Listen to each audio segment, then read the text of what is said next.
बिस्मिल्लाहिर्रहमानिर्रहीम। अस्सलाम वालेकुम। कैसे हैं आप सब लोग? उम्मीद करती हूँ खैरियत से होंगे। आपको मैं अपने चैनल में खुशामदीद कहती हूँ। आज जो रेसिपी मैं आप लोगों के लिए लेकर आई हूँ वो है मैंगो आइसक्रीम। तो आज मैं आप लोगों से शेयर करूँगी कि मैंगो आइसक्रीम कितनी इजी तरीके से हम घर में तैयार कर सकते हैं और बिल्कुल बेकरी के टेस्ट जैसी मार्केट वाली आप बिल्कुल भी बनाएंगे और मेहमानों के लिए फैमिली और मेहमानों के साथ शेयर करेंगे तो अल्हम्दुलिल्लाह कोई ये नहीं कहेगा कि आपने घर में बनाई है या बाहर से लाई है। तो ये किस तरीके से बनती है आप रेसिपी को लास्ट तक ज़रूर देखिएगा। और अगर आप मेरे चैनल पर नए हैं तो मेरे चैनल को लाइक शेयर और सब्सक्राइब करना मत भूलें और साथ साथ बेल आइकन को प्रेस करें ताकि मेरी हर आने वाली वीडियो की नोटिफिकेशन आपको फ्री से मिल सके। तो ये आप दोस्तों की तरफ से एक हौसला अफजाई होती है। चैनल को ज़रूर सब्सक्राइब किया करें, ये आप लोगों की तरफ से एक इनाम होता है। तो चलें रेसिपी बनाना स्टार्ट करते हैं। सबसे पहले जो चीज़ मैं लूँगी वो है व्हिपिंग क्रीम। ये मेरे पास है तकरीबन 500 ml। और अब हम इसको व्हिप करेंगे।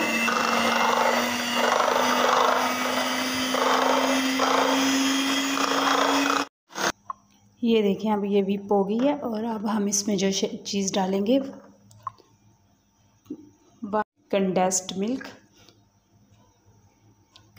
मिल्क अगर आप चाहें तो होममेड भी डाल सकते हैं। इसकी रेसिपी मैंने चैनल पर डाली है। इसको हम 1 मिनट के लिए व्हिप करेंगे।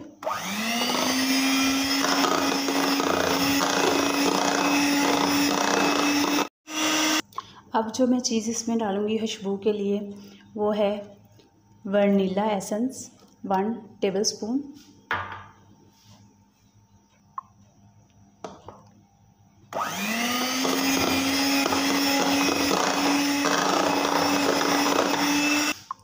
अब अगली जो चीज़ जाएगी वो है मैंगो प्यूरी। ये मेरे पास मैंगो है 2.5 कप के करीब मैंने प्यूरी ली है। पहले मैंने मैंगो लिए, उनको अच्छे से धोकर मैंने साफ़ कर लिया था और अभी हम इसको व्हिप करेंगे।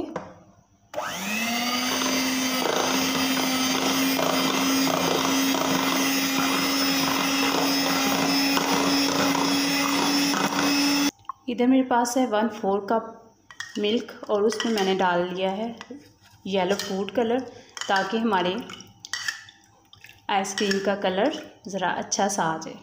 इसको हम थोड़ा थोड़ा सा डालेंगे और इसको व्हिप करेंगे।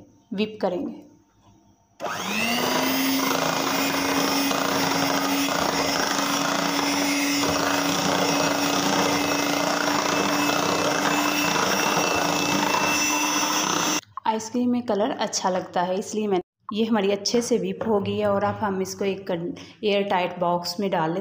आइसक्रीम का मिक्सचर तो बहुत जल्दी से तैयार हो जाता है, तकरीबन 6 से 7 मिनट। आइसक्रीम को सेट होने में थोड़ा टाइम लगता है। और अब हमें चाहिए एक एयर टाइट कंटेनर और इसमें हम ये मिक्सचर को डाल लेंगे।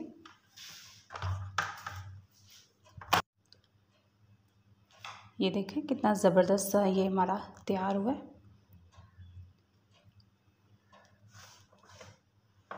इंशाल्लाह आप लोग बनाएंगे तो आप कहेंगे कि वाकई बेकरी से भी अच्छा बना। और अभी हम लेंगे एक एयर टाइट बॉक्स और उसमें हम इसको डाल लेंगे।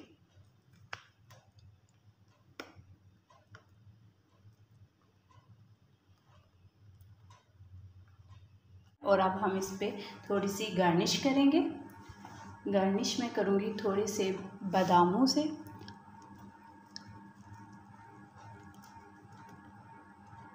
और ये देखें हमारा ये रेडी है और अब हम इसको फ्रीज़र में रख देंगे तकरीबन 6 से 7 घंटे के लिए। और ज़्यादा बेस्ट ये रहेगा कि अगर आप इसको ओवरनाइट के लिए रख दें तो ये ज़्यादा अच्छी मतलब फ्रीज़ होगी। और ओवरनाइट के लिए हमने इसको रखा था और अब हमारी ये आइसक्रीम अच्छे से सेट हो चुकी है।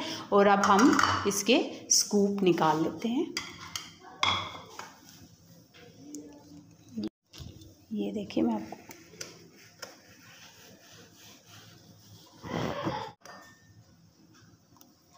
इधर हमारे ज़बरदस्त से स्कूप मैंने निकाल लिए हैं। थोड़ी सी हम इस पे गार्निश कर लेंगे। आप चाहें तो पिस्ता और बादाम से कर सकते हैं, जिससे चाहें आप अपनी मर्ज़ी से कर सकते हैं। ज़बरदस्त टेस्ट के साथ ये हमारी तैयार हुई है। अल्हम्दुलिल्लाह आप इसी तरीके को फॉलो करोगे तो इंशाल्लाह आपको पसंद आएगी। बहुत ही कमाल की हमारी तैयार हुई है। तो अगर आपको अच्छी लगी तो कमेंट्स बॉक्स में मुझे कमेंट्स ज़रूर कीजिएगा, फैमिली और दोस्तों के साथ शेयर कीजिएगा। आज की अच्छी बात, इज़्ज़त जब इज़्ज़तों के मालिक ने दी हो तो किसी के बुरा चाहने से क्या फ़र्क पड़ता है। इज़्ज़त जब इज़्ज़तों के मालिक ने दी हो तो किसी के बुरा चाहने से क्या